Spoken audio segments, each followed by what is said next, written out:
iniciar. Aí, a irmã Sheila sempre abençoando. Pronto, vamos iniciar então a nossa reunião. Reunião essa que tem abençoado muitas vidas, tem transformado vidas e, por ser gravada, vai continuar edificando e transformando vidas. Então, eu gostaria de iniciar essa reunião pedindo aqui ao nosso irmão Magno que pudesse orar ao Senhor, irmão Magno, por favor, para que o Senhor possa usar o nosso professor. Beleza, só um momentinho. Só. Senhor, meu Deus, eterno Pai, Senhor, nos colocamos na Tua presença, meu Deus, agradecendo por esse dia de hoje, Pai. Também te peço, meu Deus, em favor do preletor dessa noite, meu Pai, que venha abençoar ele, meu Deus. Use ele conforme a Tua vontade e Teu querer, meu Deus. Fale conosco, não que a gente queira ouvir, Senhor, mas sim que o Senhor tem desejar o nosso coração, meu Pai. Seja conosco, meu Deus. É o que eu te peço e agradeço, em nome de Jesus, amém. Amém. Então, professor Hilton, fique à vontade. Deixa o Senhor te usar aí para nós aprendermos mais um pouco desse livro tão interessante, que é o Amém. livro do Apocalipse, por favor. Amém. Boa noite, meus irmãos, a graça e a paz do Senhor Jesus. É uma alegria estar com vocês aqui mais uma vez. E, enfim, chegamos aí no Apocalipse, né? Estamos aí concluindo o Novo Testamento. Foram aulas bastante edificantes e eu sei que muita gente esperou pelo Apocalipse. E aqui, nesse momento, eu queria fazer uma sugestão para Isaías, para Sheila, para os irmãos. Muita gente me procurou dizendo assim, uma aula só não vai dar para falar do Apocalipse. Tem como você estender para mais aulas? Aí eu falei assim, tudo bem, eu vou ver com o pessoal lá. Se eles concordarem, a gente pode fazer em mais aulas, né? Não terminar hoje, fazer a introdução, fazer alguns comentários e depois a gente vai continuando. Porque eu sei que tem muitas dúvidas acerca do Apocalipse, é um tema que chama a atenção. Muitas pessoas falaram que estariam aqui e às vezes por alguma atividade, algum imprevisto, acabam não estando. Mas como o Isaías falou, como é uma matéria que vai ficar gravada, aí depois as pessoas assistem e podem tirar as dúvidas conosco, né? Então, estou sugerindo, o que vocês acham? A gente chegar e não ter necessidade de encerrar, né? Eu acho perfeito, e eu também hoje tive pessoas que conversaram comigo e sugeriram isso sim. É impressionante, Wilton. Impressionante. Depois que eu te passei, que eu falei, esqueci de falar para o Wilton, dar essa sugestão para o Wilton. Esqueci, mas amém. Aprovado, aprovado. Os irmãos aprovam aí? Os irmãos que estão aí participando? Se ficarem em silêncio, eu participo. Se ficarem em silêncio, concordam. Amém? Tá Nenhuma objeção. Aceito sim. Então tá bom. Porque tem que falar de Daniel também, querendo ou não. Exatamente. Tem uma relação, sem dúvida. Então, eu vou fazer o seguinte, eu vou fazer a introdução hoje daquela forma como vocês sabem. Faço uma breve introdução, depois eu deixo aí passo para o Isaías, para os irmãos fazerem as considerações, as perguntas, para a gente trocar ideias. E o material eu coloco lá no grupo. Se alguém não tiver no grupo, pode deixar que também eu encaminho no particular, mas se quiser fazer parte do grupo, no final da reunião a gente passa o link. Então, vamos lá. Livro do Apocalipse. Então, a primeira coisa que a gente tem que ter ideia é que Apocalipse é um livro sobre a revelação de Jesus Cristo. Ele já começa assim, né? A revelação de Jesus Cristo. Se é uma revelação, a palavra revelação, Apocalipse, significa tirar o véu. Então, era para ser um livro simples de entendimento, né? Não era para ser um livro complicado. Se é uma revelação, se está tirando o véu, se está trazendo aqui para nós uma realidade, não era para ser um livro tão difícil, um livro tão interpretado de uma maneira tão errônea, né? Então, a pergunta que fica é a seguinte, como que a gente faz para tornar esse livro de fácil entendimento? Então, a gente tem que ter algumas chaves de leitura desse livro. Quando você tem uma chave e você vai abrir uma porta, tem que combinar, né? A chave com o local onde você vai inserir a chave. Então, o que a gente propõe aqui para os irmãos é disponibilizar essas ferramentas para que vocês possam se aprofundar nesse estudo. O Apocalipse ele não é um livro difícil. É a forma como a gente lê que torna ele difícil. Assim como Isaías falou antes de começar a gravação, né? Ele está falando ali com o irmão Magno. O evangelho ele não é difícil, ele não é complicado. Pode ser difícil até de viver. A pessoa fala, olha, eu não consigo viver e tal. Isso é até entendível. Agora, a mensagem do Cristo ela não é complicada, ela não é difícil. É uma mensagem que ela veio para os simples. A questão toda é aquele verniz, são aquelas coisas que a gente coloca na mensagem que a tornam difícil. Então, Apocalipse ele é um livro de revelação. E a primeira revelação que a gente tem que ter em mente são os 3 primeiros versículos desse livro. Por quê? Os 3 primeiros versículos, eles são a apresentação do Apocalipse.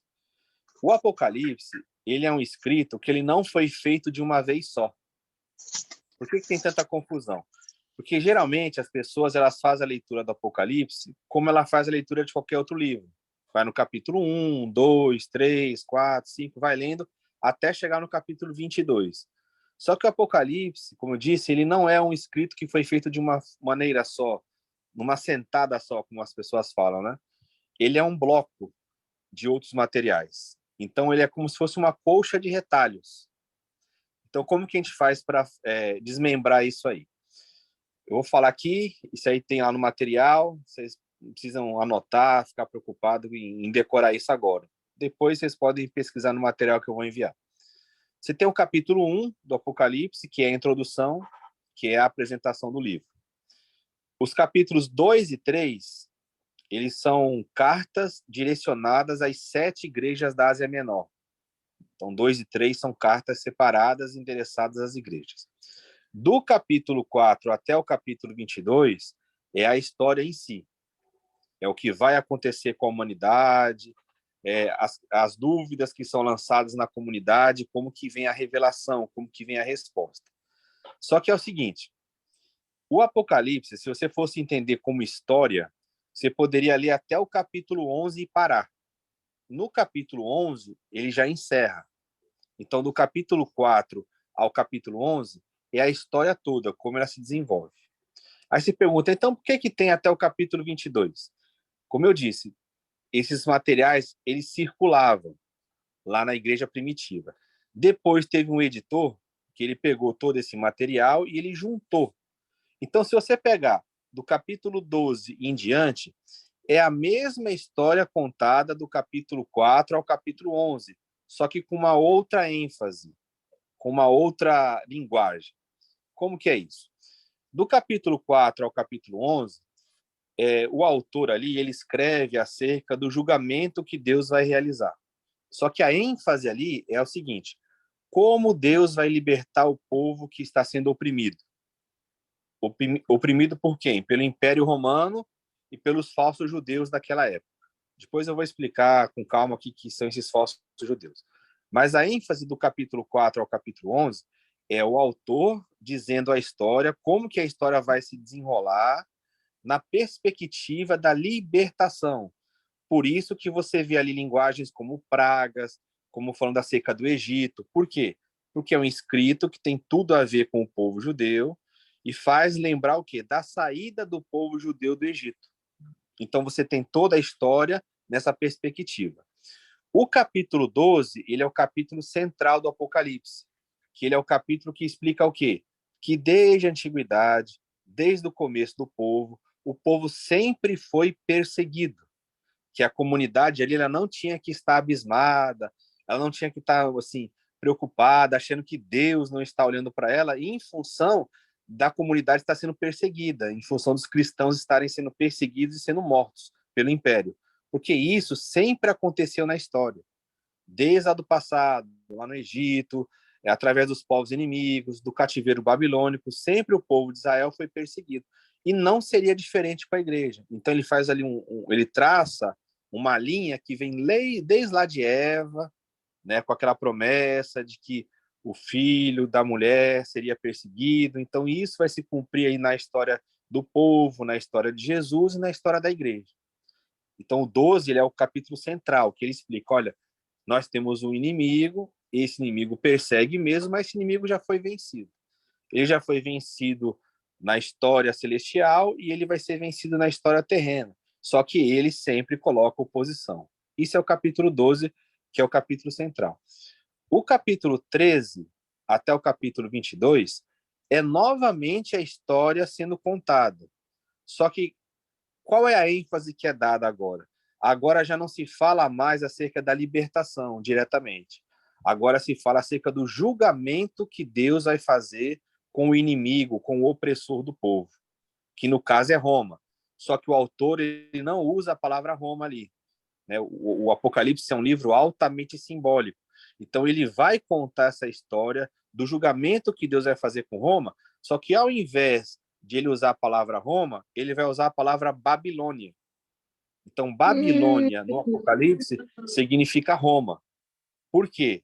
Porque é para o povo relembrar como é que Deus executou o juízo na Babilônia e assim também o povo vai saber como que Deus vai executar o juízo sobre Roma. Ok? Então é a mesma história. Capítulo 4 ao capítulo 11 é a história. Se você pegar o capítulo 11, ele fala assim, e os reinos passaram a ser do Senhor Jesus. Então isso é o final da história. Aí o 12, ele faz o texto central de perseguição, e do 13 até o 22, ele reconta a história, só que com uma perspectiva diferente, com a perspectiva do julgamento. Então, do 4 ao 11 é como Deus vai libertar, e do 13 ao 22 é como Deus vai julgar, ok? É a mesma história, só que de uma maneira diferente. Por isso que eu digo, o Apocalipse ele é como se fosse uma colcha de retalhos que o editor foi lá e foi encaixando os textos. Quais são as dobradiças do texto? São as bem-aventuranças. Se você verificar no Apocalipse, tem 7 bem-aventuranças que ele coloca no texto. Então, essas bem-aventuranças elas fazem a ligação do texto. Qual que é a prova que nós temos definitiva de que esse texto ele é composto de vários textos que foram aglutinados, ajuntados? O próprio final do livro. Se você observar, no capítulo 19 e no capítulo 21, você vai ver ali que o João ele vai se inclinar perante o anjo. É lógico que ele não se inclinou 2 vezes perante o anjo. O que é aquilo? São 2 finais que são acrescentados. São 2 finais que o anjo fala a mesma coisa. Não se incline perante mim. Eu sou um conservo teu. Adore a Deus. Aí você fala, como é que ele ia se inclinar perante 2 vezes o anjo? Como é que ele ia fazer isso? Não é que foram 2 vezes. É que são 2 finais que estão sobrepostos. Isso era comum naquela época. Para nós, hoje, pode parecer algo difícil de entender ou de perceber que alguém faça um escrito dessa forma. Mas isso era muito comum. Os redatores da época eles faziam isso. Isso não está só no Apocalipse. Existem vários textos na Bíblia que existem inserções. Um exemplo muito clássico disso é o Evangelho segundo Marcos. O Evangelho segundo Marcos, no texto primitivo dele, ele vai até o capítulo 16, verso 8. Aí, para nós, ele não termina desse jeito. Para nós tem o 9, o verso 9 em diante, que é o quê? Foi uma inserção posterior. Aquela história da mulher adúltera, lá de João capítulo 8. Esse texto de João 8, ele não fazia parte do evangelho joanino. Ele fazia parte do evangelho de Lucas. Só que aí depois, na hora da redação, tiraram do evangelho de Lucas e colocaram no evangelho de João. Então, essas inserções, essas redações, elas são muito comuns naquela época. E também, os materiais lá da igreja primitiva, daquela época, podiam ocorrer o seguinte: alguém escrevia em nome do ancião, em nome do herói da fé deles. Por exemplo, tem uma carta que o próprio Paulo cita que escreveram no nome dele para uma comunidade. Isso aí está lá em 2 Tessalonicenses 2. Ele fala, olha, não se perturbem, não fiquem desesperados. Estou colocando uma linguagem de hoje. Como se essa informação viesse de nós, como se uma carta chegasse a nós. Por quê? Porque era comum naquela época as escolas endereçarem os escritos e homenagear o fundador da escola ou o mestre assinando a carta com o nome do fundador, com o nome do mestre. Isso é uma coisa também diferente para a nossa época, mas para eles não era.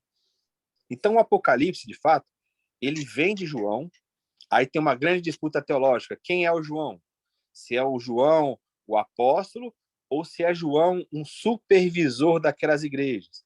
Hoje a teologia ela já avançou muito nesse estudo e os maiores comentaristas hoje eles já combatem essa tradição de afirmar que foi João o autor do quarto evangelho que escreveu o Apocalipse. Então é mais provável que esse João do Apocalipse seja um supervisor. Ele mesmo se considera um profeta no texto, né? Ele fala que ele é um conservo, que ele é um companheiro de lutas, e ele se coloca como um profeta, aquele que traz a profecia. Já João nunca fez essa designação a si próprio, tá? Para efeito assim da vivência da fé, para a nossa vida diária, isso não importa quem foi que escreveu, né? Importa que o texto chegou. Mas isso eu estou falando só para questão de introdução do texto. O Apocalipse também foi um livro que, em função de ele ter alta linguagem simbólica, pelo fato de ele parecer com Daniel, né, que nem o Magno citou, que esse tipo de literatura que chamava apocalíptica judaica era de difícil manuseio entre eles, eles não gostavam muito de expor isso e colocar isso nos livros, porque era um livro simbólico e a intenção era esconder a mensagem dos inimigos, dos opressores. Esse livro ele teve muito combate para que ele chegasse até a nossa Bíblia. Ele foi um livro muito debatido nos concílios, né? Então, depois de muito tempo, afirmaram que ele deveria constar da nossa Bíblia, do cânon bíblico. Por isso que eles usaram o argumento de que o João era o apóstolo. Então, se vocês olharem os debates acerca dos livros, um dos argumentos que usaram para que o Apocalipse constasse das nossas Bíblias é que ele tinha sido escrito pelo autor do quarto evangelho, o apóstolo João. Então, isso aí foi usado. Mas depois houve uma contestação acerca disso. Por que eu estou falando tudo isso como introdução? Porque se você tiver com a sua Bíblia aberta aí, você vai ver que, de fato, o texto do Apocalipse ele vai começar no capítulo 1 e no verso 4. Se você observar, é a partir do verso 4 que ele endereça como sendo João encaminhando o escrito para as 7 igrejas da Ásia Menor. Então, ele faz uma abertura, assim como era comum fazer na época, assim como Paulo fazia e outros escritores faziam, né? Ele coloca lá que João, as 7 igrejas da Ásia Menor. Então, de fato, ali é o começo da escrita de João. E o que seria, então, do verso 1 ao verso 3? Do verso 1 ao verso 3 é o endereçamento do editor. O editor está explicando o que é esse texto. Então, por isso que ele diz que o Apocalipse é uma revelação que o Pai entregou para Jesus e Jesus vai entregar até João por meio do seu anjo para que João entregue essa revelação às 7 igrejas. Então, você vê que tem uma escada aí, né? É o Pai, aí vem Jesus, aí vem o anjo, aí vem João e aí vem as 7 igrejas. Aí vem o povo de Deus. E ele diz uma coisa muito interessante. Então, aqui vai a primeira dica para vocês entenderem o Apocalipse. Do verso 1 ao verso 3, ele vai usar 2 indicadores de tempo. E aí, se a gente tirar a nossa caixinha teológica da cabeça, a nossa tradição, tudo aquilo que a gente recebeu desde pequeno, você vai perceber que esse texto ele é endereçado para um grupo e que ele já vai se cumprir para aquele grupo, né? O Apocalipse não foi escrito para nós, ele foi escrito para as 7 igrejas da Ásia Menor. E quando ele faz esse endereçamento nos 3 primeiros versos, quais são as cláusulas que ele usa ali? Ele diz que é uma profecia que tem que ser lida de maneira muito breve, porque o tempo está próximo. E ele fala as coisas que brevemente devem acontecer. Brevemente para quem? Para nós que estamos no século XXI? Não. Brevemente para quem está recebendo a carta. Então eu tenho que ler a carta como se eu fosse o quê? Um crente, um cristão, um seguidor de Jesus naquela época. O nosso desafio aqui é isso, é pegar a nossa mentalidade e levar para aquela época e entender. Por que o Apocalipse era simples para eles e não é simples para nós? Porque na nossa Bíblia só tem 2 livros com essa característica específica de alta linguagem simbólica. É Apocalipse e Daniel. Outros livros têm algumas passagens que usam dessa simbologia. mas eles não são livros dedicados a essa simbologia como é Daniel e Apocalipse. Só que naquela época, os judeus eles tinham muito contato com vários outros livros. Tem alguns que são até citados na Bíblia, mas não acabaram entrando no cânon, não fizeram parte da nossa Bíblia, né? Seja da Bíblia católica ou protestante. Tem várias outras Bíblias, vários outros manuais de textos, mas que não chegaram para nós. Por exemplo, o livro de Enoque, ele é citado lá no livro de Judas. Judas fala assim, como bem profetizou Enoque. De onde que ele está pegando isso? Do livro de Enoque. Então, naquela época da igreja primitiva, circulavam vários textos que eram parecidos com Apocalipse. Você vai encontrar Apocalipse de Pedro, Apocalipse de Paulo, Apocalipse de Moisés, Oráculos Sibilinos, vários livros que tinham essa linguagem. Por isso que eles têm facilidade de ler, de entender, de saber que aquilo é uma linguagem altamente simbólica. A maior parte, não tudo, né? Mas a maior parte do livro é uma linguagem simbólica. E ele faz esse apelo para que as pessoas saibam ler dessa forma. Por exemplo, quando ele está escrevendo algo que está codificado, para que a comunidade entenda o que ele está escrevendo ali é simbólico e tem que ter uma interpretação rápida, ele escreve no texto. Por exemplo, lá no Apocalipse 13, ele fala da famosa marca da besta, né? Lá o número 666. Só que quando ele vai falar desse texto, o que ele fala? Aqui há sabedoria. Quem tem entendimento, calcule o número da besta, porque é o número de um homem. Para quem que ele está falando isso? Lá para a comunidade. Então, lá na comunidade, vai ter alguém que vai ler e vai entender e vai mostrar para a comunidade qual que é o sentido desse texto. Então, ele fala, é o número de um homem, e o seu número é 666. Em alguns outros manuscritos, você vai encontrar lá, e o seu número é 616. Por que isso? Porque esses números, eles fazem parte de algo que é chamado de gematria. O que é gematria? Você pega as letras e você atribui valor numérico para as letras. Então, quando ele fala 666, ele está falando de um nome, porque ele fala, é o número de um homem. Então, é o nome de um homem. Então, eles lá na comunidade, os sábios, quem tinha esse conhecimento, iria traduzir essa linguagem cifrada para que a comunidade entendesse de quem está falando. Então, quando você pega lá o número 666 ou 616, esse número vai representar o nome de quem? O nome do imperador romano, que no caso ali é o Nero César. Então, a besta, a pessoa ali que está sendo colocada como o principal anticristo, contra Cristo, não é um líder futuro, um líder que vai surgir no cenário mundial, que vai se levantar, seja da Europa, do Oriente Médio, nada disso. Ali eles estão calculando. A igreja, naquele momento, sabe calcular, sabe falar de quem que ele está escrevendo. Então, no caso ali, seria o Nero César.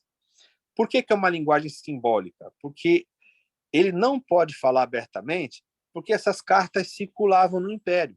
Então, ele, para preservar a informação e para preservar o povo, ele escreve de maneira simbólica.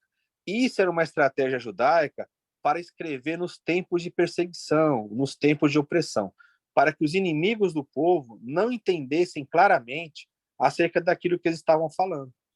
Então, quem pegasse um texto daquele, falasse, olha, eles falam de besta que sobe do mar, besta que sobe da terra, de dragão, de anjo, eles não estariam vinculando isso à questão do imperador. Então, era como se fosse um texto quase que infantil, quase que mitológico para quem lesse, mas a comunidade que sabe ler, ela está entendendo a mensagem. Por que ele escreve isso? Então, aqui eu vou só fazer mais um comentário, aí eu passo para Isaías, porque é muita coisa que a gente vai estudar ao longo desse período. Então, para não ficar muita informação jogada, eu vou fazer uma pausa, tá? Por que o Apocalipse é necessário, então? O povo está sendo perseguido. O povo está morrendo. Entre aspas, Jesus está tardando a vir. O que está acontecendo, então, com a comunidade? Ela se vê numa situação muito difícil e ela tem medo de ela ser exterminada. Aos olhos humanos, isso é totalmente compreensível. Por quê? A igreja não tem força bélica. A igreja não anda com armas, né? Hoje seria diferente, mas naquela época O povo era pacífico, o povo não tinha como resistir ao Império Romano. O Império e o Imperador estão infringindo uma força muito grande, estão destruindo, já destruíram Jerusalém, já estão destruindo as suas nações que guerreiam contra eles. Como que a igreja vai reagir a isso? Começou-se agora a perseguir os cristãos, não somente o Império, mas também os judeus que não aceitam Cristo como Messias. Jesus já tinha falado sobre isso, Evangelho de João, capítulo 16, verso 2, Jesus fala que chegaria um tempo em que matariam os cristãos achando que estariam prestando um culto a Deus. Na Bíblia, a gente vê um exemplo de uma pessoa que era um perseguidor ferrenho, que ele achava que estava fazendo a obra de Deus, que era o Saulo de Tarso. Então, isso já começou a acontecer naquele período. O autor aos Hebreus está dizendo que muitos irmãos estão sendo presos, por isso que ele fala, olha, lembre-se dos presos, como se vocês estivessem presos com eles. Então, muita gente está perdendo família, perdendo os bens, estão morrendo. O Apocalipse cita o nome de um homem que morreu. Lá no Apocalipse 2, o nome dele é Antipas, Apocalipse 2:13. Esse homem chamado Antipas é também um mistério, porque o nome Antipas, nós não sabemos se é nome próprio ou se é um apelido, né? Porque Antipas é grego, anti é contra, e pas, com S, é tudo ou todos. Então, o nome dele é contra tudo ou contra todos. Então, isso é um apelido ou é o nome dele? Não importa. Tinha uma pessoa lá que era conhecida como Antipas, e o João vai dizer que ele foi morto, né? O Jesus dando testemunho dele, diz que ele é uma testemunha fiel. A história vai mostrar como ele foi morto, ele foi assado vivo, ele foi colocado dentro de um boi metálico e atearam fogo nele, né? Ele era um ancião, ele era como se fosse um pastor, um padre, um líder da igreja naquele momento. Então, essa é a configuração. Então, o que a igreja faz? A igreja começa a questionar Deus. Apocalipse 6 mostra isso numa visão que João tem. É como se as almas chegassem diante de Deus e aí questionassem a Deus. Está lá em Apocalipse 6, versos 9 e 10. Eles perguntam assim para Deus, ó Santo Senhor, ó justo juiz, até quando o Senhor não vai vingar o sangue que está sendo derramado na terra?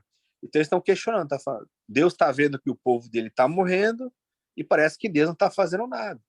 Então o Apocalipse é uma revelação para mostrar que, embora a situação no mundo esteja caótica, existe um governo no céu. E esse governo é exercido pelo Cordeiro, que foi morto e ressuscitou. Qual que é a resposta que Deus dá lá em Apocalipse 6?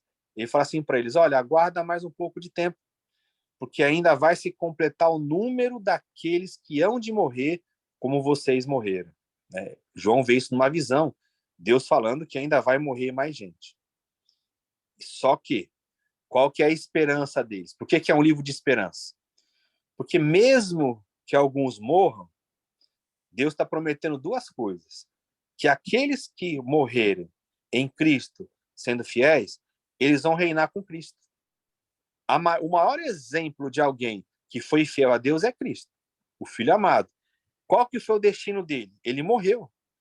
Então, não pode haver outro destino para a igreja. Os irmãos ali não podem ficar chateados, eles não podem ficar abismados, embasbacados, porque parece que Deus não está agindo. Não, o próprio Filho de Deus, ele morreu. Ele foi perseguido, ele foi injuriado, ele foi caluniado, e ele morreu. Só que ele ressuscitou e ele vai reinar para todo sempre. E é isso que Deus promete aos servos dele. Mesmo que você morra pelo testemunho de Jesus, você vai ter o seu galardão, você vai reinar para sempre com Cristo. E a outra coisa é a seguinte, aqueles que resistirem até o fim e prevalecerem e não morrerem, eles vão ver o avanço da igreja. E aí, se você olhar pelo lado humano, como eu falei, você fala assim, imagina, se coloca no lugar deles naquela época. Você fala, olha, é só por Deus mesmo, porque como que a igreja vai prevalecer diante de um império que é uma máquina, um império que é destruidor, avassalador, o império que está conquistando todo mundo, o império que é considerado como uma besta, uma fera. Como que isso vai acontecer? Aí você vê hoje a história. Nós estamos aqui 20 séculos depois. Aonde que está o Império Romano? O Império Romano caiu. Aonde que está a igreja? A igreja prevaleceu, nós estamos aqui. Então, o testemunho de Deus é verdadeiro. Deus fez com que a vitória chegasse. Só que houve muito derramamento de sangue. E na história da igreja, o que foi conhecido, né? Que é uma frase clássica. Satanás, os inimigos de Deus, até aquele momento, o que eles faziam? Eles perseguiam e matavam. Aí o que vai acontecer com a frase famosa? O sangue dos mártires é a semente da igreja. Quanto mais sangue é derramado, mais cristãos começam a brotar. Aí qual foi a estratégia depois na história? Quem sabe? Parou a perseguição e aí misturou Estado, governo, império, igreja, religião, e aí eles começaram a não mais perseguir, a aceitar a fé cristã, e aí depois disso foram incorporados diversos elementos que não faziam parte do evangelho, e se transformou numa religião oficial, numa prática sincretista, com muita mistura, e aí sempre teve ao longo da história os momentos de reavivamento, o momento de resistência, né? Mas naquele momento ali do Apocalipse, mesmo com toda a perseguição, eles estavam prevalecendo, né? O Apocalipse 13 mostra ali a força daquele império, diz que tinha autoridade sobre toda a terra para matar os santos, estão prevalecendo sobre os santos, sobre os irmãos que estão morrendo. Mas a história aponta para Nova Jerusalém, para o final, né? O que acontece com a Nova Jerusalém? A Nova Jerusalém é a representação do povo de Deus. Então, quando você lê o Apocalipse, você fala assim, olha, o final da história é que a Nova Jerusalém que desce do céu, ela vai dar o testemunho de Deus. Deus vai prevalecer. E o império, e o inimigo, e a oposição. Aí, na linguagem simbólica de João, tudo isso vai para dentro do lago de fogo e enxofre. O que é? Eles vão ficar pelo caminho. Eles vão ser destruídos. O final da história não é a vitória dos opressores. O final da história é a vitória do povo de Deus, que mesmo sendo fraco aqui na terra, mesmo não avançando com poder bélico, com poder de opressão, vence através de Jesus. Jesus, ele é o leão da tribo de Judá, mas quando esse leão começa a rugir, o João, na sua visão, quando ele olha para trás para ver o leão, ele não vê um leão, ele vê um cordeiro. Ou seja, a vitória de Deus não é através de matar, mas é através da morte de Jesus, através do seu sangue. Por isso que a frase clássica do Apocalipse é aquela lá no final do livro, que fala assim, eles venceram por causa do sangue do Cordeiro. Amém? Então essa é uma pequena introdução, e aí depois a gente vai avançando nos textos, nas perguntas. Vou passar para o irmão Isaías. Amém, amém, amado irmão Wilton. Que coisa maravilhosa. É a segunda vez, eu acho, que eu estou tendo essa aula sobre o Apocalipse, e confesso que ela é bastante interessante e nos mostra o cuidado, o zelo que o Senhor tem e sempre teve com a sua igreja, né? O cuidado dele, o poder que ele tem, o zelo que ele tem com a sua igreja. E agora nós vamos agradecer aos amados irmãos que estão aqui nos visitando e iremos abrir para as perguntas. Aí temos a irmã Sheila, a Jacira, que são antigas, a irmã Adriana também está nos visitando, a Adriana Moura. O irmão Alexandre também já tem o seu local reservado, o irmão Joaberson, o irmão Magnum. Tem o irmão Marcelinho aqui, que eu não sei se é o amado irmão lá do grupo Orando pelas Nações. E tem o irmão Walter também aqui, que eu creio que seja o irmão Walter, amigo meu de caserna. E o então, contador do reino, né, Isaías? E o contador do reino, nosso irmão ali. E eu gostaria de abrir para perguntas, mas eu vejo que a maioria fica um pouco assim, inibidos em perguntar e etc. Eu vou iniciar já com a pergunta, irmão Wilton. Tá bom. Quando o irmão Wilton entra nessa fala a respeito do cuidado de Deus, né, com a igreja, e que a morte dos seus santos é uma vitória, é uma linguagem um tanto quanto contraditória com o que nós observamos hoje e com o que é ensinado hoje nas igrejas, né? A igreja hoje, quando eu digo igreja, quando eu digo igreja, eu não generalizo, né? Mas muitas igrejas hoje, elas não veem esse povo sofrendo, esse povo sendo assassinado, sendo queimado. Eles não veem, eles não admitem isso acontecer. Eles querem que a igreja ela se arme, ela forme um exército, ela defenda os templos, mate os inimigos. O que é pregado hoje é isso. Essa é a igreja vencedora. Quando que a igreja bíblica ela é uma igreja amorosa, ela é uma igreja que ela dá outra face, não é? É a igreja que a morte é o prêmio. A morte é o prêmio, não é? A maior vontade da igreja é morrer para estar com Cristo. Então, a pergunta que eu queria fazer Apocalipse 1, como o professor falou, no versículo 1 diz que em breve devem acontecer revelação de Jesus Cristo que Deus lhe deu para mostrar aos seus servos as coisas que em breve vai acontecer. Quer dizer, está lendo para eles, então eles têm ciência que aquilo ali ia acontecer em breve. E no versículo 3, bem-aventurados aqueles que leem e aqueles que ouvem as palavras da profecia e guardam coisas nela escritas, pois o tempo está próximo. Não é? Então, eu queria perguntar ao professor Hilton, quando veio essa ideologia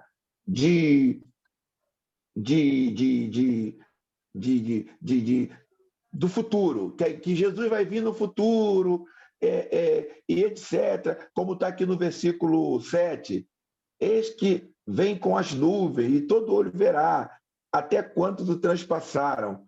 E ali fala a respeito, essa linguagem apocalíptica, né? Essa Isso. linguagem apocalíptica, eis que vem com as nuvens, e todo olho verá, essa linguagem apocalíptica, desde quando que isso surgiu? O irmão Hilton podia, e anexado a Mateus 24 também, né? A Mateus 24. Isso. Quando surgiu isso aí, que veio o filme Deixados para Trás? Por favor, irmão Hilton, professor. Tá legal. Interessante, né? Esse texto que você citou, pra você ter uma ideia, esse Apocalipse 1:3, né? O tempo está próximo. A palavra próximo ali na língua grega é taxi. É da onde vem a nossa ideia do táxi, né? Para eles era uma coisa rápida essa palavra, táxi. O tempo está próximo. Eu não sei se na sua Bíblia está dessa forma, diz assim: bem-aventurado o que lê e os que ouvem. Vê se está assim, no singular e plural.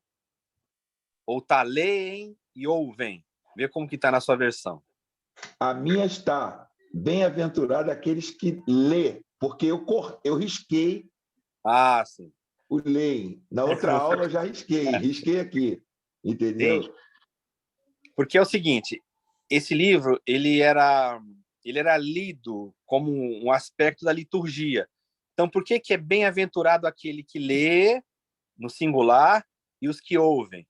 Porque está percebendo que é como uma forma de leitura pública, é uma leitura cultica, no culto.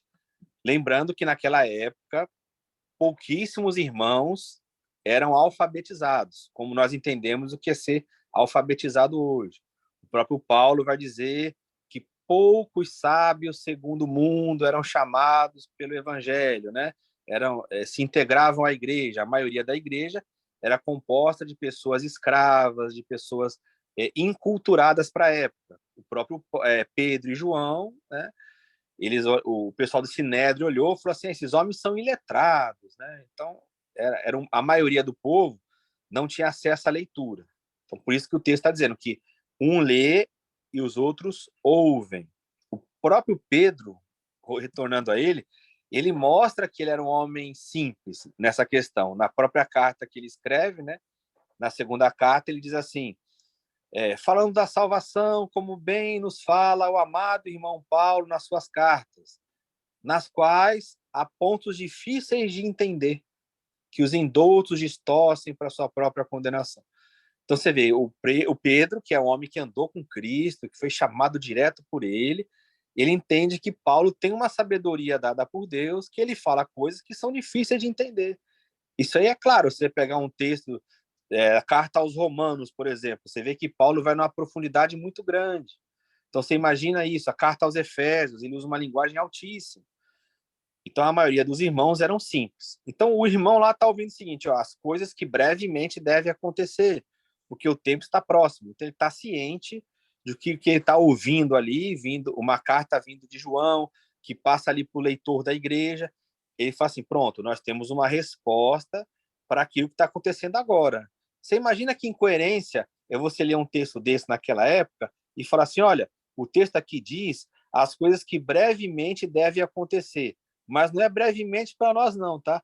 Não é para a gente aqui não, isso é brevemente lá para o século XXI. Ou seja, eles não tinham nem ciência que a carta ia chegar.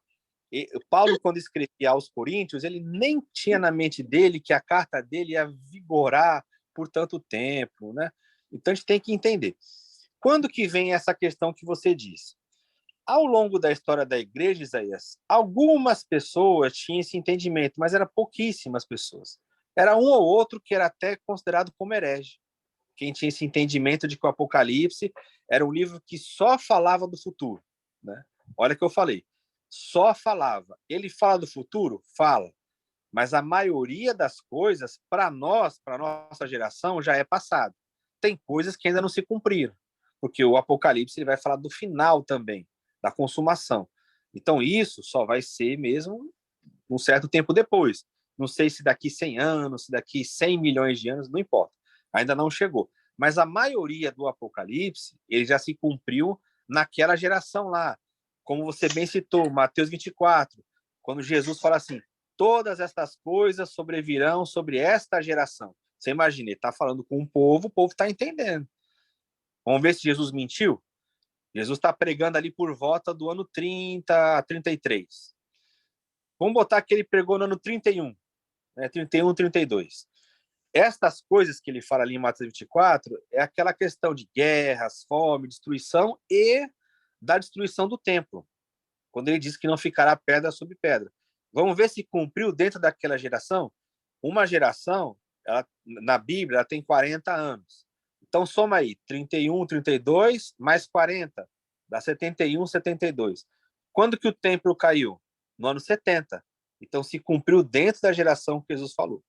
Outra coisa que você bem colocou, a linguagem simbólica. Já vou voltar nessa questão de quando surgiu na teologia.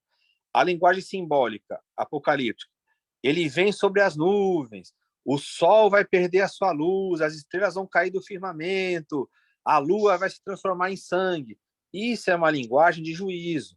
E a gente pode ver lá no livro do profeta Isaías, por exemplo, no capítulo 13, que o profeta falou desses sinais quando haveria a queda da Babilônia. Aí a pergunta que a gente tem que fazer é a seguinte, quando a Babilônia caiu, aconteceram esses sinais? Não aconteceu de maneira literal. Esses sinais são simbólicos. Geralmente, na linguagem apocalíptica, quando se fala dos astros nos céus, está se falando dos impérios, dos reis, dos governantes, que eles eram como adorados. Lembra a questão lá de Isaías também? Isso, José, os José. irmãos. Exatamente, o José. Isaías 19, 14. Isaías 19:1, que se os irmãos quiserem anotar, que é a linguagem apocalíptica. Zacarias 12:10, que é a Isso. linguagem apocalíptica, e outros O versículos próprio texto mais de aí que Isaías. Como caíste do céu, ó estrela da manhã, está falando para o príncipe, para o rei, né? Então, essa é uma linguagem simbólica. Ó, Deus vem cavalgando sobre as nuvens. Será que a gente imagina Deus sentado numa nuvem cavalgando? É uma linguagem de juízo, né? Então, quando fala assim, todo olho verá, a gente tem que perguntar assim, de qual vinda está tratando aí? Tem vários tipos de vindas de Jesus. Teve a vinda física dele, quando ele nasceu lá em Belém, né, e viveu em Nazaré, é um tipo de vinda. Outro tipo de vinda de Jesus é uma vinda no Espírito para habitar em nós. O Evangelho de João trata disso. Aquele que ama, guarda a minha palavra, eu e meu Pai viremos até ele e faremos nele morada. É um tipo de vinda. Ele já veio em nós, no Espírito. Um outro tipo de vinda é essa do Apocalipse, é a vinda em juízo. Lembra que ele fala? Guarda o que tens para que ninguém tome a tua coroa. Lembra de onde caíste e arrepende, senão virei até você e removerei o castiçal que está na igreja. Aí eu te falo, você quer uma vinda dessa? Não.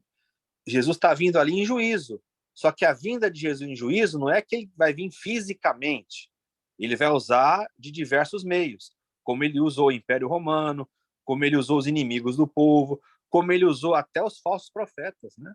O texto lá fala, Paulo escrevendo aos Tessalonicenses, ele fala assim, ó, como vocês não acolheram o amor da verdade, Deus enviará a operação do erro, para que vocês acreditem na mentira, por não haverem amado a verdade. O que é isso? São os mestres que eles vão começar a ouvir. Então, na história da igreja, Isaías, sempre teve pessoas que acreditavam que o Apocalipse era para um futuro bem distante, mas eram pouquíssimas pessoas, pouquíssimas. Dá para você contar nos dedos. Quando chega o século XIX, aí houve um movimento espiritual muito ligado aos fenômenos do pentecostalismo, e aqui não é uma crítica ao pentecostalismo, é só uma explicação. Naquela questão de visões, revelações, a partir dali, teve irmãs que começaram a ter visões com a volta física de Jesus, que essa volta seria precedida de catástrofes naturais, de catástrofes em todos os âmbitos. E aí alguns irmãos começaram a fazer uma releitura desses textos. Então começaram a olhar em função dessas visões, dessas revelações. Não sei se vocês pegaram uma época que tinha um LP que circulava chamada Última Trombeta. Era o sonho de um irmão lá da Noruega. Lembra que ele falava que ele sonhou com a volta de Jesus, que os carros iam bater, que os aviões iam cair, que os rios iam se transformar em sangue. Então, foi muito nessa questão dessas visões, dessas interpretações. Só que o que aconteceu, então, a partir de então? Esses irmãos começaram a produzir muito material. E esses materiais começaram a ganhar confiança, principalmente na teologia dos Estados Unidos. Tinha lá algumas regiões da Europa, mas principalmente dos Estados Unidos. Aí aconteceu o quê? As famosas Bíblias de Estudo. E a principal Bíblia de Estudo que divulgou essa doutrina é aquela Bíblia que a gente chama Bíblia de Estudo de Scofield. Eu não sei se algum irmão aqui tem essa Bíblia. Então, o Scofield, ele era dessa linha, que acreditava que haveria um arrebatamento secreto, que ia assumir pessoas quando Jesus voltasse. A Bíblia fala de arrebatamento? Fala, mas não fala de um arrebatamento secreto. Então eles começaram a acreditar no arrebatamento secreto, que quando Jesus voltasse, sumiriam pessoas da terra, que haveria uma tribulação de 7 anos, em função dessa interpretação errônea. Então aí começou a fazer o quê? Popularizar essa doutrina. E essa doutrina ela ganhou um peso muito forte, sabe quando? Em 1948, que após a Segunda Guerra Mundial, houve a criação do moderno Estado de Israel. Então, a partir da criação do Estado de Israel, eles entenderam que isso era um sinal dos fins dos tempos, que o mundo acabaria, porque Israel voltou a ser uma nação, porque na Bíblia estava escrito que quando a figueira florescesse, o verão já estava próximo. Só que figueira ali não tem nada a ver com a reconstrução de um Estado moderno de Israel. Aí olha a confusão que aconteceu. 1948, criado o Estado de Israel. Eles entenderam o quê? Que uma geração tinha 40 anos, então que até 1988 Jesus voltaria. Então foram produzidos diversos livros, teve um que ficou muito famoso, que era A Agonia do Planeta Terra. Então, assim, olha, a partir de agora o mundo vai entrar num cataclisma, agora vão ter muitos terremotos, muitos desastres, porque até 88 Jesus voltará à Terra. E aí começou aquela doideira. Aí o que acontece? Jesus não voltou em 88. Aí começaram a pregar o quê? Não, ele não voltou é porque ele está dando um espaço de misericórdia. Então ele vai voltar até o ano 2000. Aí ficou aquela febre do ano 2000, lembra? Bug do milênio, aquelas coisas. Jesus não voltou em 2000. Tentaram até unir profecia bíblica com Nostradamus, né? A 1000 chegarás, a 2000 não passarás. Aí Jesus não voltou em 2000. Aí falaram assim, não é 2000, é 2007. Tinha até naquela famosa pregadora, Valnice Milhomers, né? Que pregava que Jesus voltaria num sábado de 2007, porque essa foi uma revelação que ela recebeu em Israel. Legal, não voltou. Aí botaram 2012, que aí tinha ligação agora com o calendário maia. Uniram Bíblia e calendário maia. Então, Jesus vai voltar até 2012, não voltou. 2014, não voltou. 2018, não voltou. 2020, não voltou. Tinha gente achando que era na pandemia, não voltou. Agora tem um grupo aí que é mais extremado, não sei se vocês chegaram a ver, tem um pastor que ele prega xingando, dizendo que vai matar as pessoas, e eles começaram a fazer pichações aqui no Rio de Janeiro, né? Que coloca assim, Jesus voltará em 2070. Então, assim, essa loucura para marcar essa volta de Jesus, Jesus falou para a gente nem se preocupar com isso, mas o pessoal segue essa linha, então assiste Deixados para Trás, tudo que vê aí acha que é marca da besta, que é chip, que é cartão de crédito, enfim, essas loucuras que fazem as pessoas terem medo, e o Apocalipse não é para a pessoa ter medo, é para a pessoa ter esperança, né? A vacina da Covid, lembra da vacina da Covid? Exatamente. Pastor Malafaia, vamos citar o nome, né? Nós somos crente verdadeiro. Pastor Malafaia falou que a vacina da Covid estava colando, né? Colando moeda, que era o chip, só o sangue do cordeiro. Mas vamos lá, estamos abertos às perguntas aí. Vamos perguntar, irmãos. A minha pergunta foi longa, hein? A resposta, hein? Vamos lá.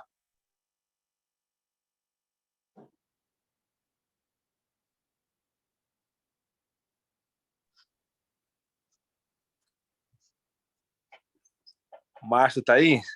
Tá. Márcio realmente pergunta.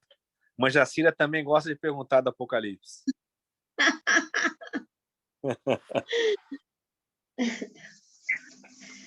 Ai, ai.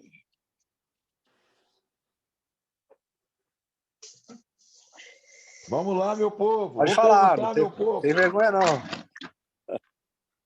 Por mais que... Irmão Walter. Vamos lá, irmão Walter. Joabson está aí. Joabson acreditava que o presidente da União Soviética era o anticristo, o Gorbachev. Lembra a época que Gorbachev era anticristo? Joabson ficava com medo, Joabson. Tinha isso mesmo. Ó, eu vou mostrar aqui. Na verdade, eu tenho uma dúvida, sim. Sim. Opa, provoquei ele, tá vendo que bom? É bom provocar ele. Bom, agora com Gorbachev tinha uma mancha na cabeça ali, a gente ficava achando camarada esquisito. Careca com a mancha na cabeça. Exatamente. Mas a pergunta é o seguinte: em Apocalipse tem uma parte lá que fala que a Nova Jerusalém desce, né? Uhum. E aí eu queria assim que o irmão Wilton esclarecesse essa questão, porque a maioria dos cristãos acreditam que vão morar no céu. E Apocalipse fala de a Nova Jerusalém descendo. Então eu queria que pudesse esclarecer sobre essa questão aí, se há uma contradição no entendimento e a Bíblia. Sim, interessante. Vamos lá. Esse assunto eu ia trabalhar, o que eu vou falar agora rapidamente, eu vou trabalhar na segunda aula com mais detalhamento para dar essa resposta para o Joabers. O Apocalipse, ele é o livro do Novo Testamento que possui mais citações do Antigo Testamento. Ele é um livro repleto de citações do Antigo Testamento. Por isso que talvez seja também de difícil interpretação para alguns, né? Porque é um livro que você precisa conhecer de fato o Antigo Testamento. Um exemplo, a mesma estrutura do Apocalipse você encontra no livro do profeta Ezequiel. É a mesma ordem. Essa questão de marcar na testa com um sinal, você vê lá em Ezequiel. Essa questão de um templo, de onde sai água do templo, você vê lá em Ezequiel. A ressuscitação de um povo, você vê lá em Ezequiel. A troca de coração, você vê lá em Ezequiel. Então, o Apocalipse, ele é como se fosse uma reconstrução, vamos chamar assim, da estrutura de Ezequiel. O César, lá naquele site que a gente passa para os irmãos, a Revista Cristã Última Chamada, o César pegou um artigo de um teólogo americano que ele faz ponto a ponto, Ezequiel com Apocalipse. Por que eu estou falando isso? Porque esses termos que o Apocalipse usa, eles não são originais, eles são construídos através da literatura que já existia. Então, quando se fala de novos céus e nova terra, e quando se fala de Nova Jerusalém, qual que é esse conceito? Por exemplo, Hebreus 11 e 12 já fala de Jerusalém celestial. Paulo já trabalhava essa questão, a Jerusalém de cima, né? Mas novos céus e nova terra, nessa perspectiva mais clara, da onde que a gente vê esse texto? Daquilo que nós chamamos do trito Isaías, ou seja, é a terceira parte de Isaías. Isaías tem 66 capítulos. A primeira parte é do 1 ao 39, a segunda é do 40 ao 55 e a terceira é do 56 ao 66. Essa parte final, essa terceira, é a parte de Isaías que fala de novos céus e nova terra. Então, qual que é o conceito do judeu sobre novos céus e nova terra? Quando fala assim, a Jerusalém que desce do céu, não quer dizer que é uma cidade interplanetária que nem te vê lá naqueles Jaspion da vida, que um planeta, um meteoro vem para a Terra. Não é nada disso. Está falando da origem, ela vem do céu e ela vem sobre a Terra. O que é isso? É a cidade de Deus. O próprio Santo Agostinho, ele tinha um livro sobre a cidade de Deus. A Nova Jerusalém, o Novos Céus e Nova Terra, é a dimensão que é chegada com o reino de Deus. Então, ela já se iniciou com a vinda de Jesus na plenitude dos tempos e ela vai se consumar na vinda do Senhor. O Jobson conhece muito bem o texto lá de Atos 3:21, que fala da volta do Senhor no tempo da restauração de todas as coisas. Se é restauração, a terra está contemplada nisso. Então, a gente diz o quê? Que Deus não perdeu a terra. Ele vai fazer o quê com a terra? Restaurar. Só que isso vai fazer com que, Jobs, o céu e a terra sejam uma dimensão só. A pessoa uma só grei. Uma só grei. Tá o hino da harpa cristã que fala isso, né? Uma só grei. A pessoa pode até dizer para a gente o seguinte: quando a pessoa morre hoje, em Deus, ela vai para o céu. Tudo bem, é uma linguagem bíblica. Agora, o céu não é o destino final. O destino final é novos céus e nova terra. Ou seja, é uma dimensão única. Por quê? Porque Cristo também tem que fazer a expiação pelos pecados, que atinge o quê? Os céus e a terra. Efésios 1:10. Para que ele tire a inimizade dos céus e da terra. Então, os céus também foram afetados com a queda. Então, na restauração de todas as coisas, céu e terra não importam mais, porque serão uma só coisa. O próprio livro do Apocalipse fala que no julgamento final, o céu e a terra somem da presença de Jesus. Então, perde sentido perto de Jesus. E o Apocalipse também mostra o quê? Que o João, quando ele está tendo a visão da Nova Jerusalém, ele procura um templo. E aí fala assim, e nela não vi mais templo, porque o seu templo é o Senhor nosso Deus. Então, o que vai acontecer na consumação? Nós vamos habitar em Deus e Deus vai habitar plenamente em nós. E o que é isso? É a união total, final, inerência do céu e da terra. Não vai ter mais essa separação. Então, para quem fala que vai ser só céu, está errado. Para quem fala que vai ser só terra, também está errado. Por isso que Pedro fala, nós aguardamos novos céus, tem que ter uma novidade lá. E nova terra. O que é essa linguagem do novo? É tudo aquilo que vem depois da ressurreição, depois da vida, depois do novo mundo. Então, na consumação vai ser uma coisa só tudo isso.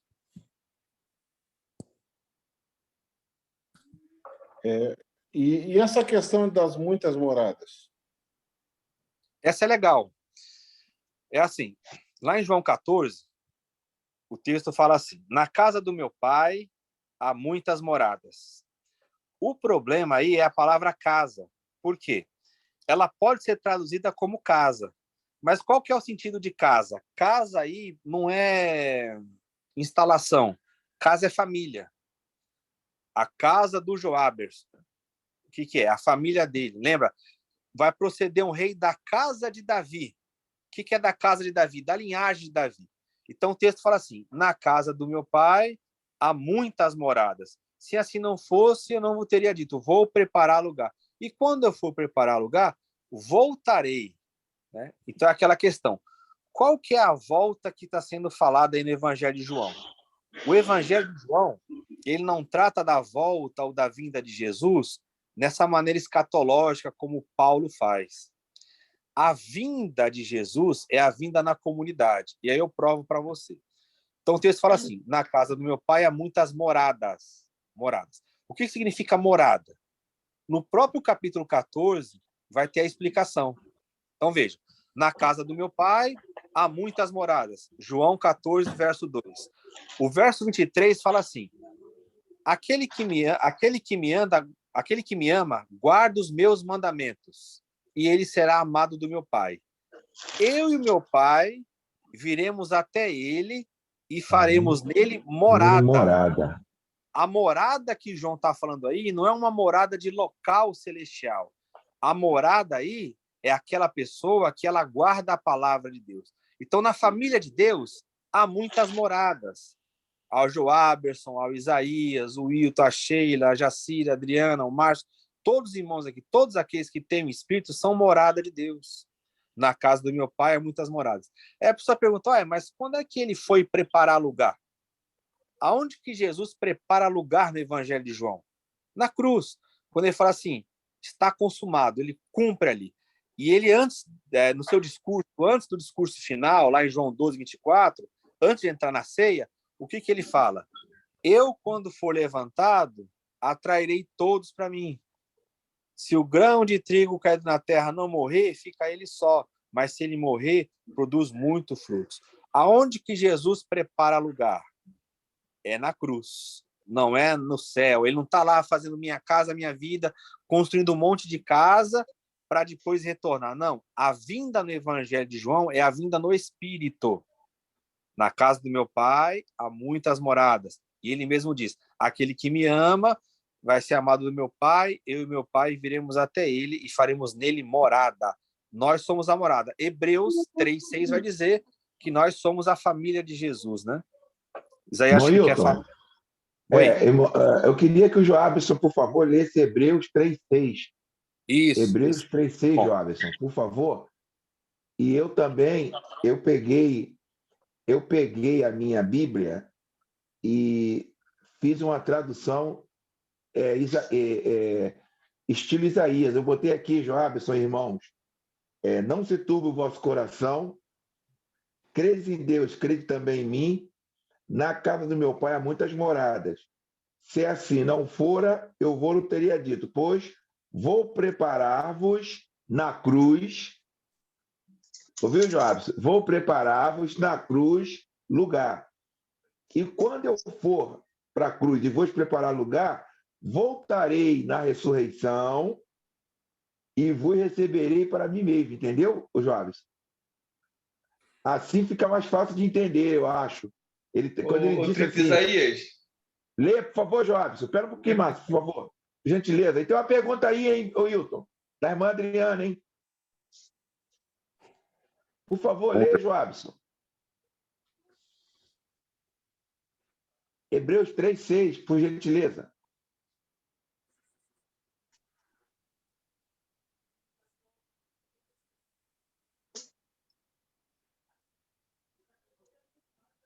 Às vezes é difícil achar Hebreus, mas está entre Apocalipse, e Gênesis.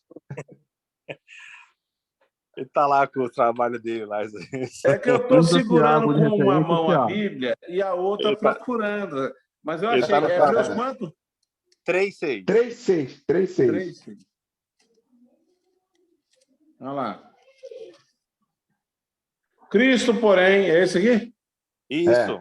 Cristo, porém, como filho em sua casa, a qual casa somos nós, se guardarmos os filhos até o fim, a ousadia e a exultação da esperança. Amém. A qual casa Pronto, somos fechou. Nós somos a casa, as moradas. O Wilton, você por gentileza, poderia, antes do nosso amado contador do reino, responder a pergunta da nossa irmã Adriana, por gentileza? Qual que é, Isaías? Tá no chat? Está no chat. Vê aí. Ela botou... só se ela mandou para você, será? Porque para todos aqui não está aparecendo. Tem um comentário do Walter. Eu vou ler, então. Tá bom. Eu vou ler. Certa vez, tive um pensamento.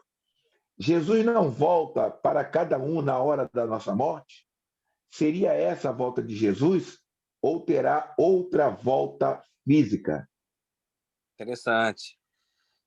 Essa questão é altamente teológica, né? Altamente teológica. Essa volta é uma volta, sim. Tanto é que o autor aos Hebreus, ele diz, né? Está ordenado ao homem morrer uma só vez e vindo depois disso o juízo. Então, esse juízo, a gente já se apresenta diante do Senhor. Para alguns teólogos, ali já acontece tudo, porque você já entra na dimensão de Deus, é uma dimensão atemporal, não tem passado, presente e futuro, você não tem que ficar esperando.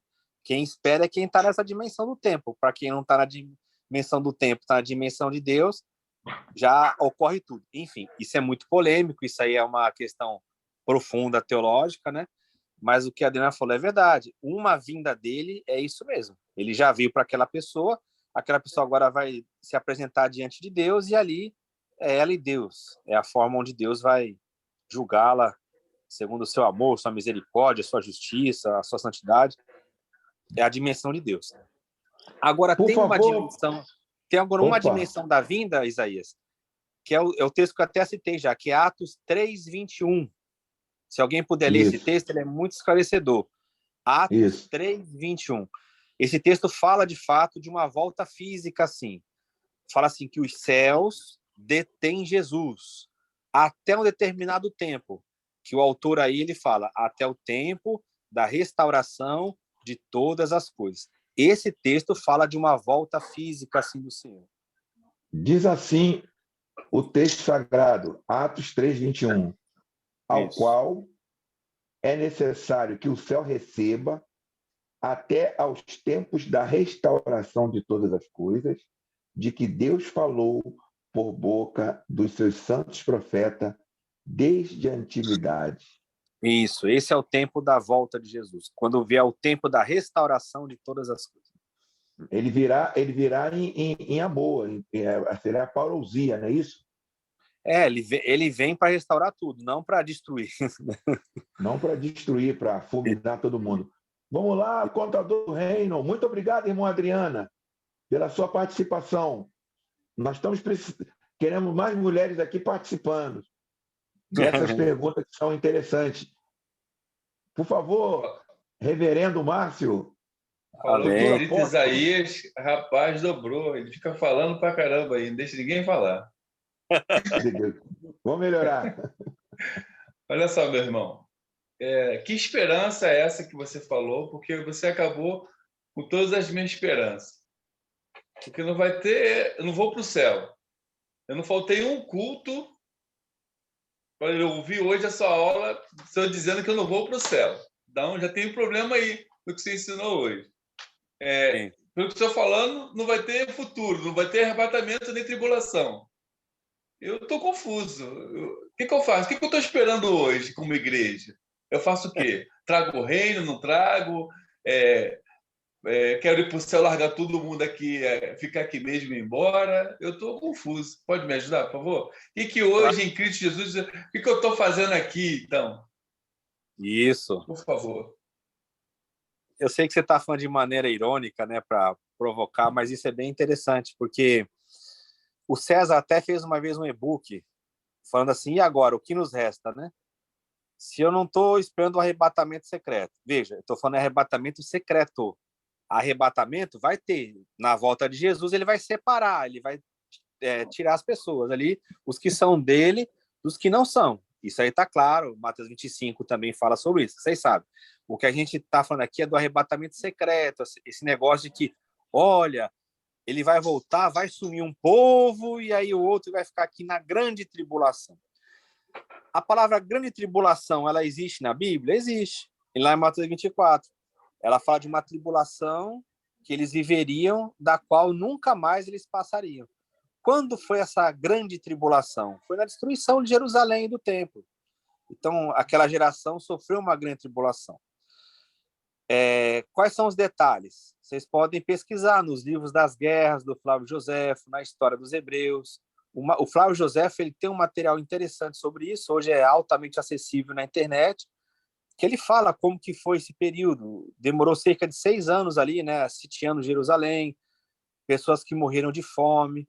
Jesus falou sobre esse tempo, ele fala, ai das grávidas, ai das que amamentam, né? Porque orai para que a vossa fuga não aconteça nem no sábado, nem no inverno. Quando vocês virem o templo lá ser sitiado, fuja para os montes. Então, era um período difícil, era um período muito complicado. A pergunta do Márcio é muito interessante, então, voltando lá. Tribulação a gente viu que é no passado. Arrebatamento é quando, da volta do Senhor, ele vai separar o povo dele, na vinda dele, dos que não é povo dele e tal. Aquela questão do julgamento. Se não tem esse apocalipse destruidor, o que resta, então, para nós como igreja? Resta viver Cristo e expandir o reino de Deus. Esse é o nosso papel. É expandir o reino de Deus por toda a terra, lançando a boa semente e trazendo o senhorio de Cristo para todo mundo, resistindo ao mal, ajudando o próximo, levando vida para as pessoas, viver como Jesus viveu. É isso que nós temos que fazer. Mas eu quero me encontrar com o Senhor. Essa vida aqui para mim não tem mais sentido. Amém. Vamos orar para o Senhor levar você, Márcio. Você quer encontrar com o Senhor agora? Paulo falava. Isso é muito simples. Isso é muito claro. simples. O povo não quer, Jobson, essa simplicidade. O povo não quer essa simplicidade de viver Cristo. É viver Cristo. O Paulo falou assim, eu quero estar com ele, mas eu, por causa da igreja, eu estou aqui, mas eu queria estar com ele. Amém. Quem que não quer estar com o Senhor? Quem não quer estar livre desse mundo? Mas o nosso papel aqui não é fugir, é aumentar o reino, é fazer com que esse mundo se torne bom, porque esse mundo jaz no maligno. Então, o que a gente tem que fazer? Levar o evangelho e as portas do inferno não vão prevalecer. Levar a vida em qualquer dimensão, cuidando da natureza, cuidando das pessoas, amando, respeitando, resistindo ao mal, sem ficar nessa paranoia de colocar na política a nossa esperança, porque a nossa esperança é o Senhor, é esperar que o evangelho transforme as pessoas e que as pessoas vão melhorar. A natureza geme, né? O Romanos 8 fala isso. Paulo fala, olha, a natureza está aguardando a manifestação dos filhos de Deus. E quando você entender natureza, você entende aí toda a criação de Deus. Você imagina, Márcio, o que nos aguarda na eternidade? Fazermos que todo esse universo, esse multiverso, gire em torno de Jesus. Olha quanto trabalho que nós vamos ter de levar o evangelho para outras galáxias, para outros planetas, fazer com que toda a criação de Deus reconheça Cristo como o único Senhor. Essa é a nossa função. Agora entendi. Então, eu demonstrar Cristo vai me trazer um sofrimento que eu vou estar antecipando, em bom sentido, de trazer os céus para a terra, com as minhas práticas, as pessoas veem Cristo na minha vida.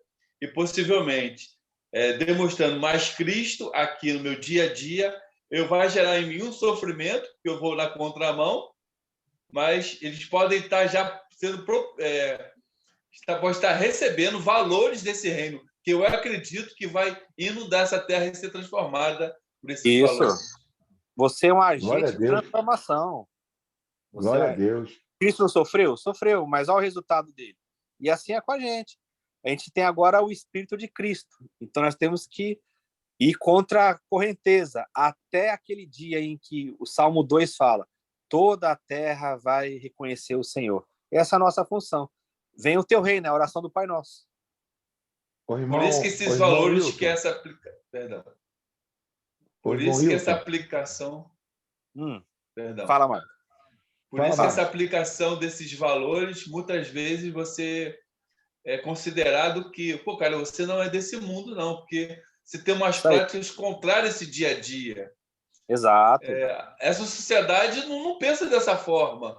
De onde você está tirando esses valores? Não, é que eu estou em um relacionamento com um cara que ele me fala coisas que a minha prática, os valores dele vai invadir aqui, por isso que isso é contrário ao que você acha. Não, mas você não é desse mundo, não, cara. Isso não existe. Isso não dá aqui. Isso não dá para aplicar, fazer aqui.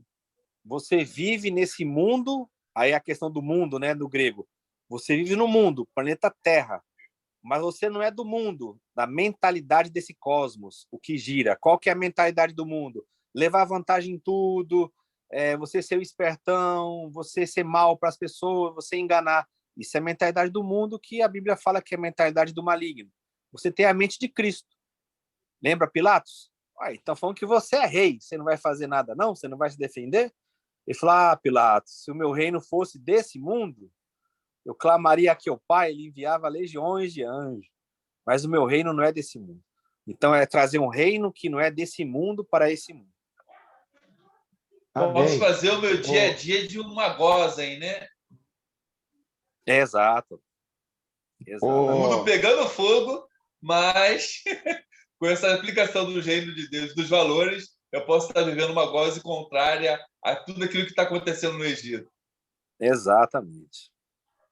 O irmão Márcio, irmãos aqui do grupo, é interessante o que o irmão Wilton falou.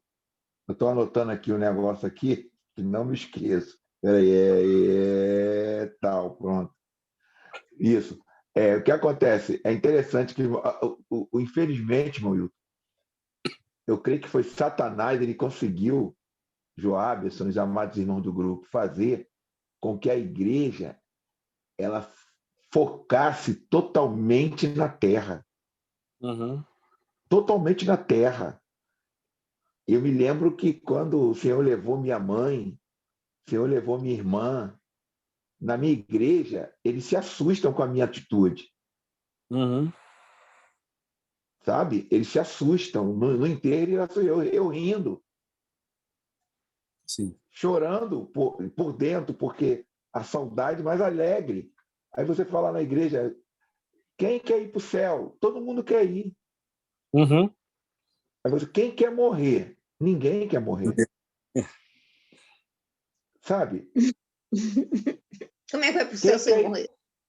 Quem quer ir para o céu? Todo mundo quer ir para o céu, morar e louvor.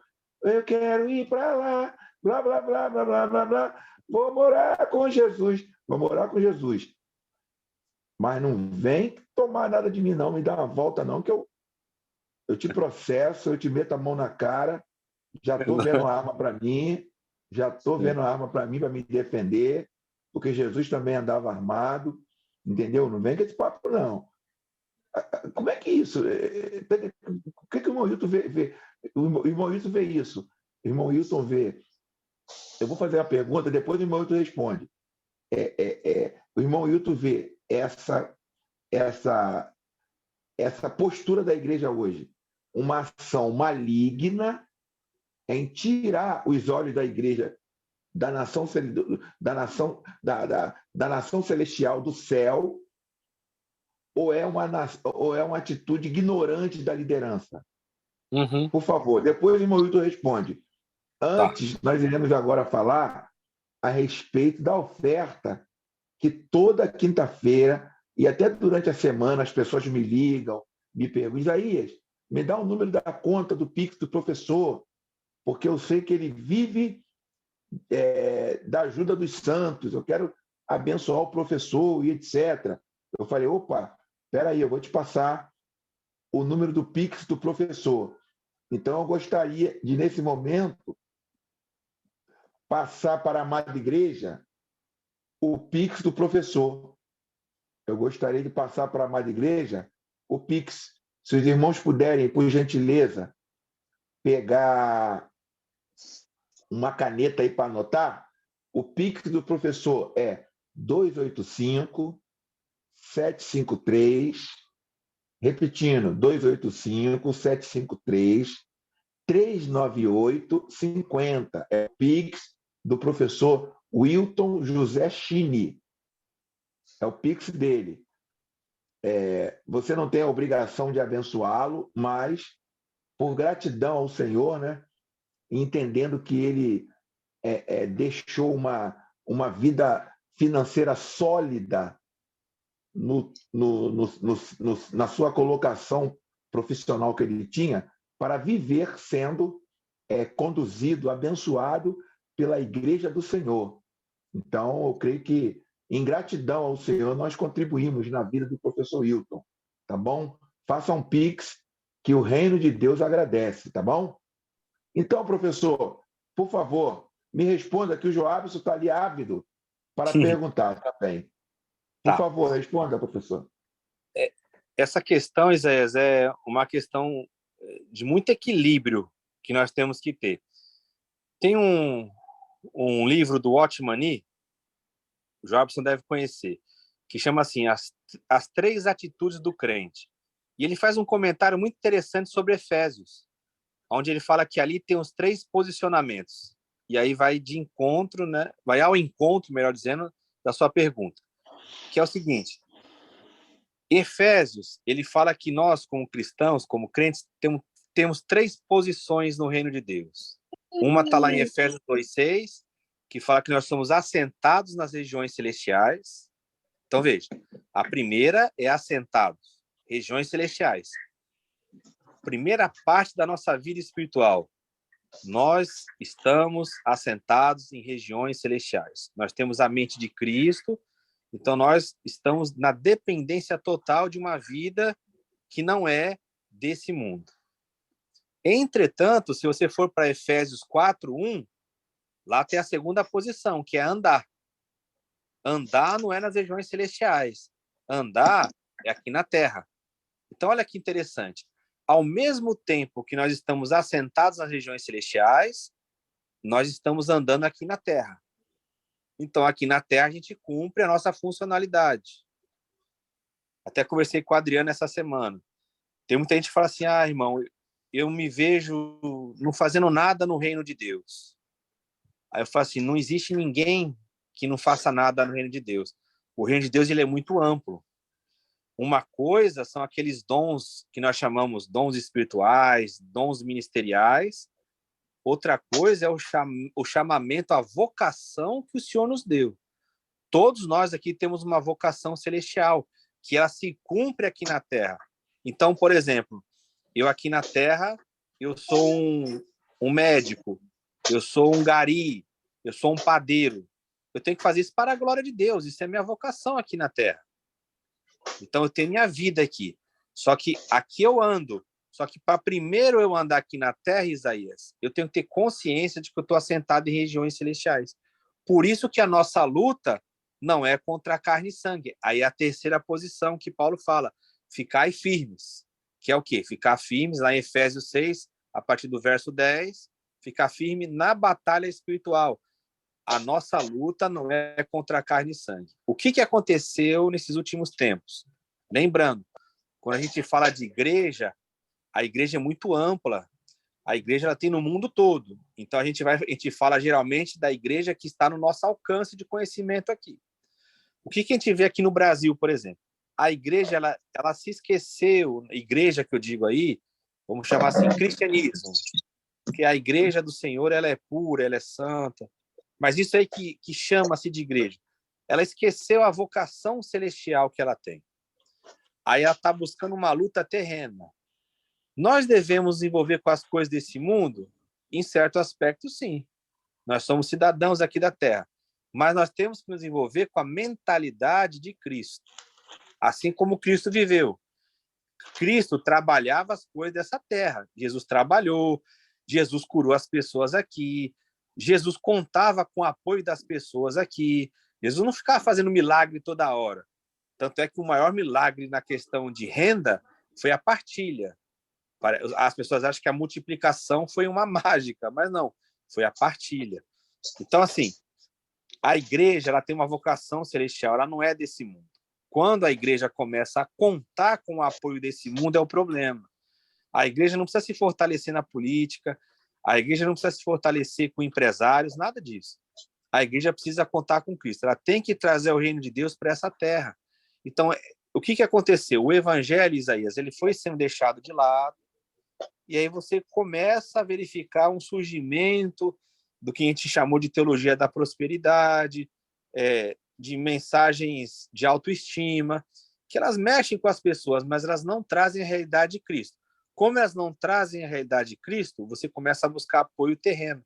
Aí por isso que você vê essa igreja obcecada pelo poder terreno, lutando aí na política. Por quê? Porque ela esqueceu a vocação que ela teve. Ela não descansa mais em Cristo. Quando se fala de assentados nas regiões celestiais, é posição de autoridade, né? Quando Jesus ele ascendeu aos céus, ele se assentou à destra de Deus. Então, o que significa? Autoridade. A igreja tem autoridade. Não é autoritarismo. É autoridade para levar a única mensagem que vai transformar verdadeiramente uma vida. A gente agradece sempre as pessoas que fazem o bem para as outras. Isso é muito importante. Agora, a mensagem que transforma a vida, nós estamos deixando de anunciar para ficar disputando coisas pequenas, coisas dessa terra. Aí você pergunta, isso pode ter sido uma ação maligna? Sim. A gente pensa em atuação maligna somente quando alguém fica endemoniado, né? Quando existe uma manifestação corpórea. Mas a principal função maligna, nesse caso, é aquela que Jesus falou na parábola do semeador. O maligno vem roubar a semente do coração. Então, ele vai colocando os pensamentos dele, e pensamentos dele aqui, a gente tem que ter bastante cuidado, porque as pessoas acham que pensamento maligno, é só morte, destruição, é um falso evangelho, não é somente isso. Para Paulo, o temor que ele tinha, que ele fala lá em 2 Coríntios 11, é que Satanás conseguisse fazer com que nós tivéssemos o nosso foco fora de Cristo. Os irmãos lembram de quando Pedro chega para Jesus e fala para Jesus assim, mestre, o senhor não vai sofrer não, tenha compaixão de ti, isso de modo algum vai te acontecer. O que Jesus falou para Pedro? Para trás de mim, Satanás, para trás de mim, adversário. Pedro não tem que estar na frente. Pedro estava como uma pedra de tropeço, ele tinha que ir para trás de Jesus. Ele não tinha que dar palpite para Jesus, ele tinha que seguir Jesus. Então, a atuação maligna, a principal e a pior, é fazer com que a gente tire o nosso foco de Cristo. A gente coloque o nosso foco, a nossa esperança em outras coisas, e não no Senhor. Aí você vê esse reflexo hoje na igreja no Brasil, Isaías. A igreja do Brasil está com uma mensagem que não é o evangelho. Ela está preocupada com os poderes terrenos e não em libertar as pessoas do mal. Amém. Obrigado, professor. Mais alguma pergunta ou podemos deixar para a próxima quinta-feira continuarmos no livro de Apocalipse, na próxima quinta-feira? Amém. Uma pergunta, por favor, Márcio, sempre com as suas perguntas interessantes. Abre o fone, isso. Perdão. Professor, como é que eu faço para voltar a esse verdadeiro foco da igreja nos tempos de hoje? Se outrora, né, o que a gente enxerga hoje de igreja próximo da gente, desfocamos, perdemos a visão, como é que hoje eu faço para trabalhar esse tema de voltar realmente o verdadeiro foco da igreja, de implantar o reino dos céus a cada dia no nosso dia a dia, né? Na família, no trabalho, com os amigos, todo o meu dia. Tem um texto que ele é muito utilizado, Márcio, você já sabe, todo mundo aqui sabe, já leu, já viu. Ele é muito utilizado, mas ele é pouco compreendido, que é aquele texto de 2 Crônicas 7,14, lembra? Se o meu povo, que se chama pelo meu nome, se humilhar e orar... Então, a primeira coisa é ter a consciência de que a gente está errado. É a primeira coisa. Se eu achar que eu estou indo bem, não tem como eu ter esse caminho. Então, a primeira coisa é reconhecer, como você falou, nós precisamos voltar. E aí, o texto que Paulo fala do erro, ele fala que vai perder o foco aonde? Na simplicidade do evangelho. Então, eu enxergo, essa pergunta já foi feita algumas vezes e eu nunca tive ainda outra resposta. Eu falo, qual que seria o antídoto? Qual que seria a solução para isso? A gente voltar para o evangelho simples mesmo, a leitura do evangelho, o estudo do evangelho. É ler lá o evangelho, o que Jesus ensinou. E aí eu sempre comento com vocês, é o que a gente tem feito lá em Xerém há 5 anos e tem material para mais 4 preparado. Que é o quê? Estudo sobre os evangelhos. É ler o que Cristo fez. É se identificar com Cristo. É falar assim de maneira bem simples. Eu tenho uma decisão, uma atitude. O Espírito Santo me orientar. Cristo faria isso ou não? Eu, diante de uma pessoa, como que eu tenho que tratar? Eu tenho que olhar como Cristo olhou. Eu tenho que ouvir como Cristo ouviu. Eu tenho que falar como Cristo fala. Por quê? Já não sou eu mais quem vive, mas é Cristo que vive em mim. Exato. É chegar e falar assim, Senhor, eu quero viver o evangelho. Aí o que o Apocalipse fala? Você já percebeu que no Apocalipse, olha que interessante, é uma estrutura do Apocalipse, é outra chave de leitura. Para as 7 igrejas, como que começam as cartas lá? Jesus se apresentando. Então ele se apresenta, eu sou a raiz de Davi, eu sou aquele que abre e ninguém fecha. Então a gente sabe que quem está falando ali na carta é Jesus. Só que quando termina a carta, o texto não fala assim, quem tem ouvidos para ouvir, ouça o que Jesus diz às igrejas. O texto não fala isso. O texto fala assim, quem tem ouvidos, ouça o que o Espírito diz às igrejas. Então o que o texto está falando para mim? Que Jesus fala. Só que quando ele fala na igreja, ele fala através do Espírito. E qual que é a coisa que mais escandaliza? É que no final do Apocalipse, quem que vai estar falando? O texto diz assim, o Espírito e a noiva dizem, vem. Sabe o que o Apocalipse está dizendo? Que Jesus fala através do Espírito, mas que o Espírito fala junto com a igreja. O nosso desafio é nós falarmos aquilo que o Espírito Santo quer que a gente fale. E o que o Espírito Santo quer que a gente fale? Quem é Jesus? Porque é Jesus se apresentando para as igrejas. Então nós temos que ler os evangelhos e viver Cristo e falar Cristo. É só assim que você vai conseguir limpar. Quando você tem um cano sujo, você vai jogando água limpa, que ele vai limpando. Então é só falando de Cristo. É levando a igreja a estudar, a conhecer os evangelhos e viver a simplicidade do evangelho de Cristo. Amém. Amém. Louvado seja o nome do Senhor. Amém. Márcio, está satisfeito, Márcio? Satisfeito, Joaderson? Só compartilhar aqui só um pedacinho nesse tema aí. Esses dias eu vi uma mensagem muito rica que mudou minha concepção sobre a nossa oração, né? Porque eu sempre acreditei aquele versículo que diz: o que amarrares aqui na terra terá sido amarrado lá nos céus, né? Essa parte aí tem a oração do Senhor, venha o teu reino, seja aqui na terra como nos céus, né? Esse é Jesus, o modelo de oração que Jesus deixou na Bíblia, né? E aí eu sempre pensei, então tá bom, se eu orar por uma coisa aqui na terra, aí lá no céu, ó, eu amarrei aqui, lá vai ser amarrado. Só que isso é questão de interpretação. Na verdade, quando esse verbo, né, falar terá sido, é porque eu vou fechar uma coisa que já está fechada lá. Já ocorreu no reino dos céus e eu só estou amarrando aqui na terra. E isso muda tudo. Porque aí eu tenho que... A minha mentalidade antes de orar é pensar, assim, botar minha mente no reino dos céus e aí saber se aquilo que eu estou pedindo, aquilo que eu quero, tem algo a ver com o reino dos céus. Aí eu vou amarrar aqui na terra. Olha só, é totalmente diferente. É a mesma coisa que o Jesus, quando orou, falou: venha o teu reino, seja feita a tua vontade aqui na terra, como já é feita nos céus. Outra... Mudou tudo. Eu fui desmontado. Confesso que fui desmontado com essa interpretação. E, professor? Hoje eu comentei com o Márcio, o Joaderson, sobre isso. Ele estava no metrô. Eu falei, Márcio, não foi, Márcio? Foi.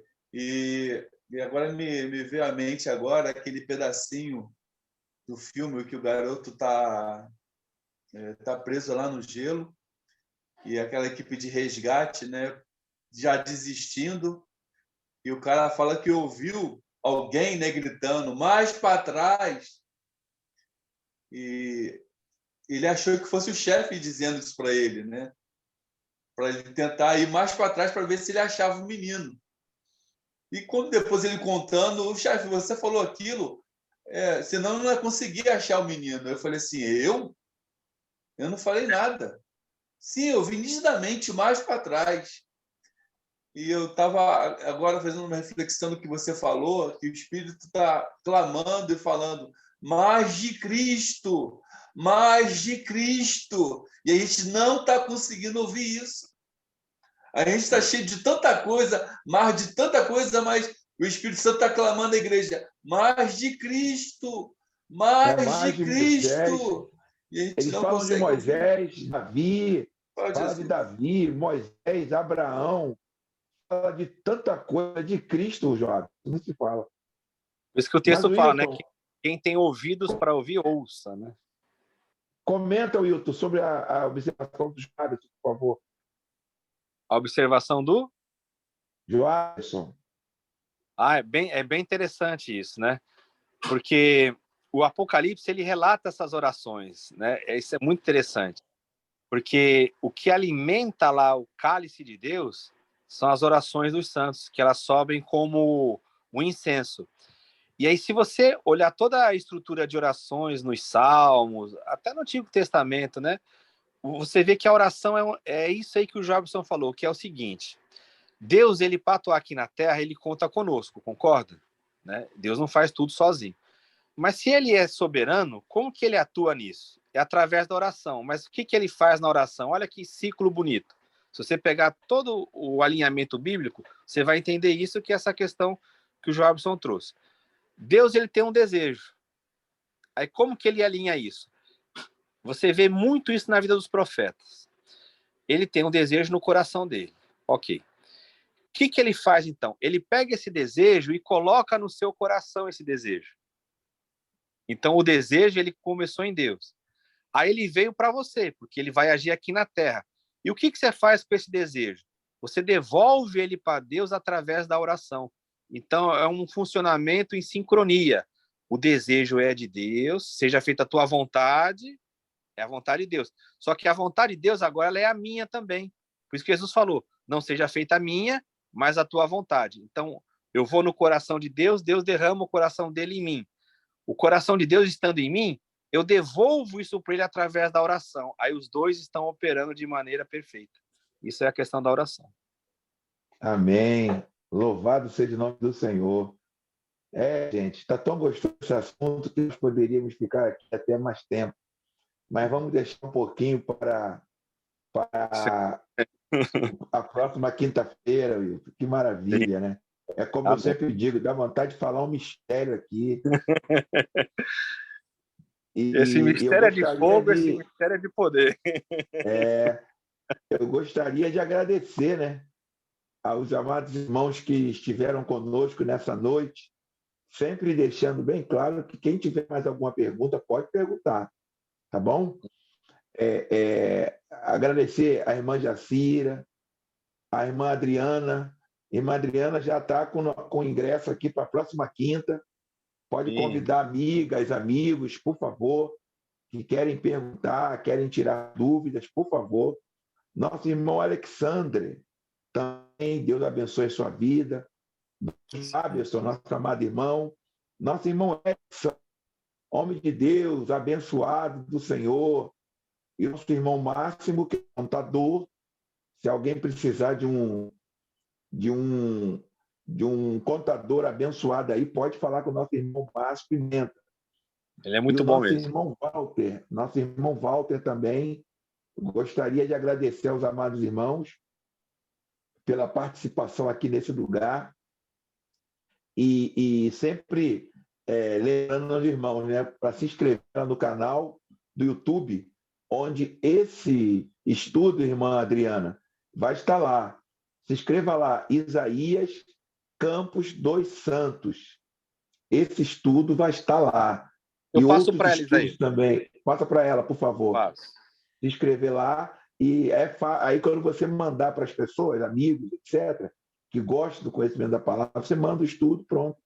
A pessoa pode, e até depois mandar pergunta para o professor Wilton, etc. Tá bom? Eu estou com uma aluna aqui hoje em casa, aqui comigo também. Cadê? Aí, ó. Essa é fiel. Essa é fiel. Essa aí. Tá quietinha. Hoje já está quietinha. Professor Wilton. Oi. Divulga também o canal que dá suas aulas às terças-feiras, naquele lugar abençoado que deixa o senhor ministrar, sim, que é raro. Sim. Eu divulgo lá, vou botar no grupo. Eu tenho caminhado lá para o pessoal, né? Crer Mais Ser é o nome lá da igreja. Canal, né? Isso, Crer Mais Ser. É uma igreja aqui em Jardim Primavera. E eu sempre, quando eu termino o estudo lá, eu mando o link do estudo, né? Junto com o material. É só se inscrever lá. Está no grupo? A irmã não está no grupo, aprendizado? Eu vou mandar para ela, né, professor? Vou mandar o link para ela também. Tá bom. Então fiquem com Jesus. Amém. Irmão Hilton, coloque também sempre o estudo, como o irmão Márcio falou, de terça-feira, que é bênção, hein? Sim, eu coloco. Tenho colocado É sempre lá. bênção. Tá É bom? muita benção, irmão. Não é pouca benção, não. Muita benção. Amém. Aquele estudo das Amém. terça-feiras. Amém. Deus abençoe, amados irmãos. Fiquem na Amém. paz. Depois Jobson, disponibiliza fica o site aí. O Walter está pedindo para colocá-lo. Alguém tem o contato dele aí, gente? Eu tenho. Tem, Isaías? Eu tenho. É um grupo fechado, que não tem bom dia, Não tem bom dia. Só tem estudos mesmo, só tem os estudos. Tá bom? Eu tô nesse grupo, Por favor, Isaías? Jobson. Eu tô nesse grupo, não, né? Acho que tu tá. Acho que tu tá. Acho que tu tá Chama aprendizado bíblico. É só material que a gente coloca lá. Que nem agora eu vou mandar o Apocalipse lá. Tem no Zap e tem também no Telegram. No Telegram. Isso. Esse material, essa apostila da aula que ele deu, ele vai colocar lá. Isso. Essa apostila aqui, que da aula de hoje, ele vai colocar lá.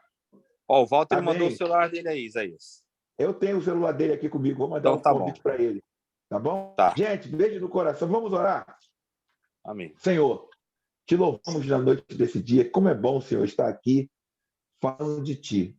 Como é bom observar como a tua palavra é tão viva e eficaz, é tão real, é tão moderna. A tua palavra é tão de hoje, Senhor. Como é bom observar, ler, sentir a tua presença enquanto estamos lendo a tua palavra, sentir nosso coração queimar quando estamos falando de ti, do teu amor que nos constrange. Muito obrigado, Jesus. Abençoa a casa de cada um, visita os filhos, os netos, Senhor. Ó, Jesus, que coisa linda que eu aprendi hoje a respeito da oração. Ó, continua, Senhor, gerindo, continua enchendo o coração com palavras, Senhor, para que eu possa pedir a Ti coisas que eu peça, que eu possa pedir por vidas, que és que eu peça, Senhor. Ó, Jesus, que eu possa olhar mais para Ti, que eu possa me desligar mais desse mundo, em nome do Teu Filho Jesus Cristo, Senhor. Guarda nossas vidas. Muito obrigado. Amém e amém. Ô, Isaías. Opa, por favor, Walter. Gostaria de fazer uma pergunta aí. Só se for agora. Mas o senhor responde quinta-feira que vem. Eu tenho uma dúvida aqui. Por que você orou de olhos fechados? Por que a igreja... Boa. Vou te dizer porque uma vez eu conversei com Deus e Deus falou para mim, por que quando você ora comigo, você ora de olhos fechados? Você fala com alguém de olho fechado? Não. Daí, cara, eu mudei um pouco o meu comportamento. Eu queria saber, dentro da história, onde surgiu isso aí. Para o professor aí. Legal. Professor, semana que vem? Continua o Apocalipse? Sim, semana que vem. Oi? Semana que vem continua o Apocalipse? Isso, continua. Tá. Meus irmãos, e também Isaías sempre lê o calendário das profecias, então é complicado. Ele está melhorando, para esquecer tudo. Verdade. Ô, Walter, convida os amigos aí, os pastores amigos, irmãos aí, por favor, para quinta-feira que vem. Ô, Isaías, ninguém quer conhecimento mais não, os caras querem viver do ovo-ovo, Isaías. Infelizmente. Romanos 28, ó, por haver desprezado o conhecimento de Deus, o próprio Deus o entregou a uma disposição mental reprovável para praticar coisas inconvenientes. É o que a própria palavra diz. Infelizmente. Isaías, depois ensina a ele aquele texto, como é que devemos tratar. Muito bom. Gente, olha só, vai terminar o culto aqui, o irmão Walter, ele faz o empadão de frango que está na cantina. Vamos lá, irmão Joabson Pão Duro, vai pagar a Coca-Cola, o refrigerante, vamos comer o empadão do nosso pastor Walter. Beijo no coração. Tchau, gente. Encontro você na cantina. Tchau.